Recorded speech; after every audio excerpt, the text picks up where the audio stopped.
In the heart of a remote village in Rajasthan, there stood an ancient haveli cloaked in mystery and legend. The villagers whispered tales of its dark past, a place where shadows of the long war still lingered. It was said that anyone who entered the haveli after dusk would never return. Arjun, a young urbanite fascinated by the supernatural, had come to this village for his research on paranormal activities. Skeptical yet curious, he decided to stay in the haveli, much to the villagers' horror. The caretaker, an old man named Gopal, reluctantly agreed to accompany him, warning him of the perils that lay within. On the first night, Arjun experienced strange occurrences, whispers that echoed through the empty halls, shadows that moved independently, and an eerie, bone-chilling cold. Despite these, his scientific mind brushed them off as mere figments of imagination. However, the presence felt more sinister with each passing hour. As the clock struck midnight, a sudden scream pierced the silence,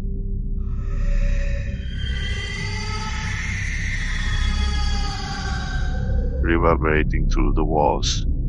Arjun and Gopal rushed to the source, finding an old portrait of a beautiful woman, her eyes following them. Gopal's face turned ashen. That's Rajeshwari murmured, the mistress of this haveli who disappeared centuries ago. Gopal revealed that Rajeshwari had been betrayed by her lover, a prince who had promised to marry her but instead married another to secure his political power. Heartbroken, Rajeshwari had cursed the haveli with her dying breath, vowing that no love would ever bloom within its walls, and anyone who betrayed trust would face a fate worse than death. Determined to uncover the truth, Arjun delved deeper into the haveli's history. He discovered an old, dusty diary hidden in a secret compartment. It belonged to Rajeshwari. The diary detailed her tragic love story and the betrayal that led to her curse. Arjun's skepticism began to wane as the haunting presence grew more oppressive. That night, Arjun dreamed of Rajeshwari. She appeared, her visage sorrowful yet menacing. Dreamy, she whispered, her voice a mere echo. Arjun woke with a start, realizing he had to break the curse. But how? The next day, he visited an old temple priest who told him that the only way to break the curse was to find Rajeshwari's remains and give her a proper burial, with the man who betrayed her seeking her forgiveness. But the prince was long dead, his soul condemned to wander the earth in search of redemption. Arjun was now embroiled in a race against time. As the days passed, the haveli's malevolent spirits became more aggressive. Gopal, too, started acting strangely, often speaking in tongues and wandering the halls aimlessly. It was as if the haveli was consuming him. One stormy night, Arjun stumbled upon a hidden underground chamber. There he found a skeleton adorned with ancient jewelry and tattered silk Rajeshwari's remains. As he prepared to perform the rites, Gopal, now fully possessed by the prince's tormented spirit, attacked him, screaming for forgiveness.